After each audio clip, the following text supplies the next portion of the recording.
প্রথম দাবি হচ্ছে উপদেষ্টা আসিফের বাবা বিল্লাল মাস্টারকে গ্রেফতার করার। ওনাকে গ্রেফতার হোক, সব কিছু বেরিয়ে যাবে। খুদের বিড়াল কিভাবে বের হয় আপনারা দেখবেন। 7টা বাচ্চা এতিম হয়েছে, সবগুলো আমার উপরে নির্ভরশীল। আমি কার জন্য কান্না করবো বলেন? মার জন্য না, পায়ের জন্য না, বোনের জন্য? আমি বাসা খুঁজে পাই না আমার এই ঘটনাটা মনে হইলে। আমাদের ফ্যামিলি 3 জন সদস্য নিহত হয়েছে। এটাকে দাপাচাপা দেওয়ার জন্য আমার মার বিরুদ্ধে বিভিন্ন মাদক মামলা আছে, এ আছেন সে আছেন, এটা বলতেছে। আমি দেখতেছি। দেখেন, আমার মা শিমুল চেয়ারম্যান যে বছর চেয়ারম্যান হয় ওই বছর এমনকি এর আগের নির্বাচনে আমার মা মহিলা প্রার্থী হয়, মেম্বার, যেটাকে ভাইস চেয়ারম্যান বলে গ্রামে।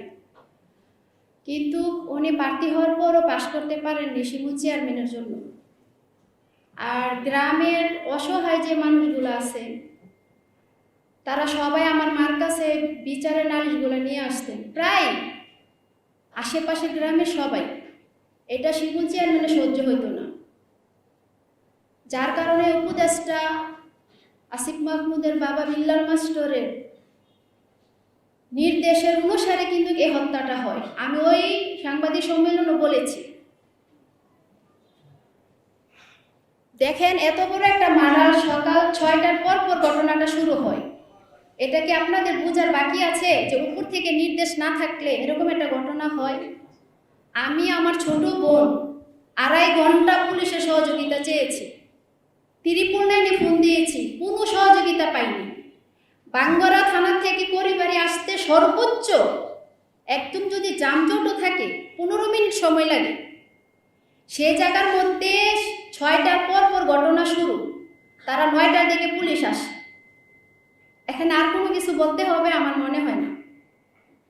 আমি বাঙ্গরা থানার ওসির উপর সন্তুষ্ট, আজকে ওনার জন্য আমি আপনাদের সামনে আসতে পারছি।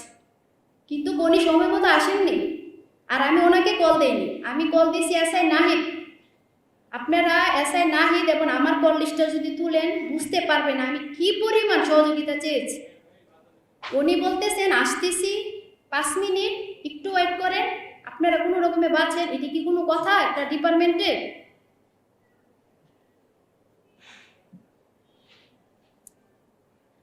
আর আমাদের ঘটনাটার পর পর যারা আপনাদের মতন সাংবাদিকের সামনে বা মিডিয়ার সামনে যে বক্তব্যগুলো দিয়েছেন, যেমন মুস্তফা পরিবারের, তিনি বলেছেন যে আমরা গতকালকে সন্ধ্যায় সিদ্ধান্ত নিয়েছি এই পরিবারকে একদম শেষ করে ফেলব।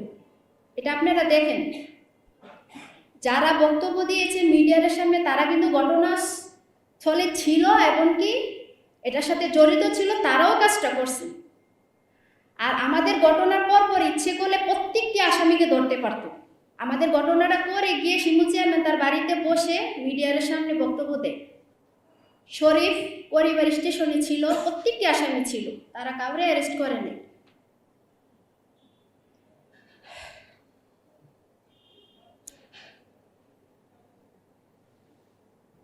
আর আমি এর আগে সাংবাদিক সম্মেলনে কিন্তু বলেছিলাম যে আজকে সাংবাদিক সম্মেলনের পর হয়তো আমি নাও বেঁচে থাকতে পারি। আমি আজকেও বলতেছি, যদি কেস, আমি এখনো মেডিকেল আওতাধীনে আছি, আমি এখনো সুস্থ হতে পারি নাই। আমার মাথায় 72টি শিলি, হাতে 16টা শিলি, পায়ে 20টা শিলি, মাজায় আছে আপনার 26টি শিলি। আমার অঙ্গটা বিতস্ত করে দিছে। আমি মনের সাহসে আপনাদের সামনে আসছি। আমি বাসায় বুঝাতে পারবো না আমি কতটা যুদ্ধ করে বেঁচে আছি। আমাকে অনেক কষ্ট দিছে। আমি মেডিকেলে শুয়ে থেকে প্রতিনিয়ত বলছি আমার স্বজনদের সাথে যদি আমাকে নিয়ে যেত অনেক ভালো ছিল।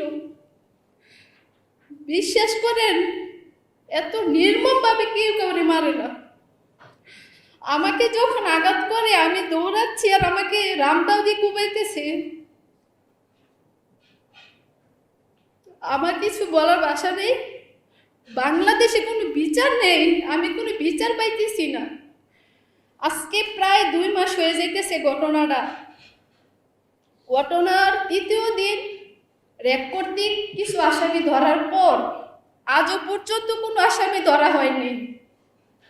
প্রশাসন ইচ্ছে করলে 24 ঘন্টার ভিতরে সব আসামি ধরতে পারে।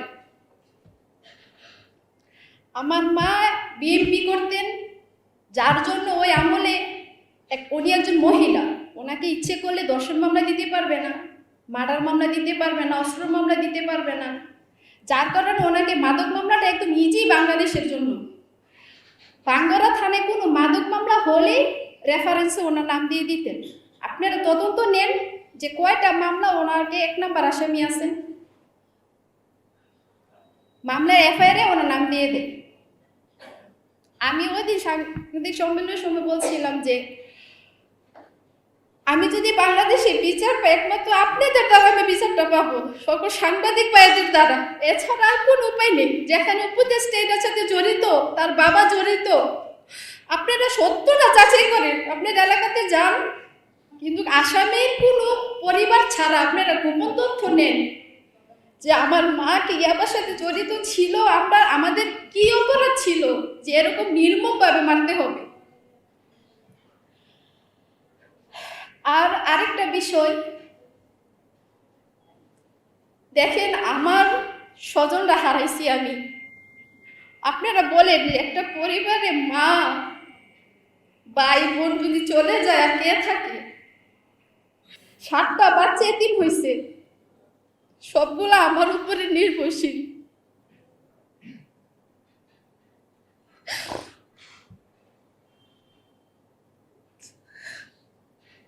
আমি কার জন্য কান্না করব বলেন? মার জন্য না, পায়ের জন্য না, বোনের জন্য? আমি বাসা খুঁজে পাই না আমার এই ঘটনাটা মনে হইলে। আমি ওদিক সাংবাদিক সম্মেলনে বলেছিলাম যে আমার প্রথম দাবি হচ্ছে উপদেষ্টা আসিফের বাবা বিল্লাল মাস্টারকে গ্রেফতার করার। ওনাকে গ্রেফতার হোক, সব কিছু বের হয়ে যাবে, খুদের বিড়াল কিভাবে বের হয় আপনারা দেখবেন। কিন্তু এটা করা হয়নি। শিমুল চেয়ারম্যানকে অ্যারেস্ট করা হয়নি, শরীফকেও করা হয়নি, বাসিরকে, রফিককে, মেন যে লিডারগুলা কাউকে করা হয়নি। আজকে একটা মিথ্যা অপবাদ দিয়ে মামলাটাকে দাফাসাফা দেওয়ার জন্য চেষ্টা করতেছে। আর আমরা আমাদের স্বজন হারাইছি, আমরা কোনো দল বিদলের পক্ষে কথা বলতেছি না, আমাদের কোনো দল নেই। এখানে আসিফ মাহমুদ দোষী করতেছে বিএনপি রে, আমরা বলতেছি কারো ওইটা কোনো দেখার ফ্যাক্টই নেই এদের। আমরা কি কোনো দল বিদলের পক্ষে কথা বলতেছি? যারা এটার সাথে জড়িত কোনো মেন আসামি এখন পর্যন্ত অ্যারেস্ট হয় নাই। আমরা চাই বিচার। আমরা আমাদের স্বজন হারাইছি, যারা এটার সাথে জড়িত ছিল।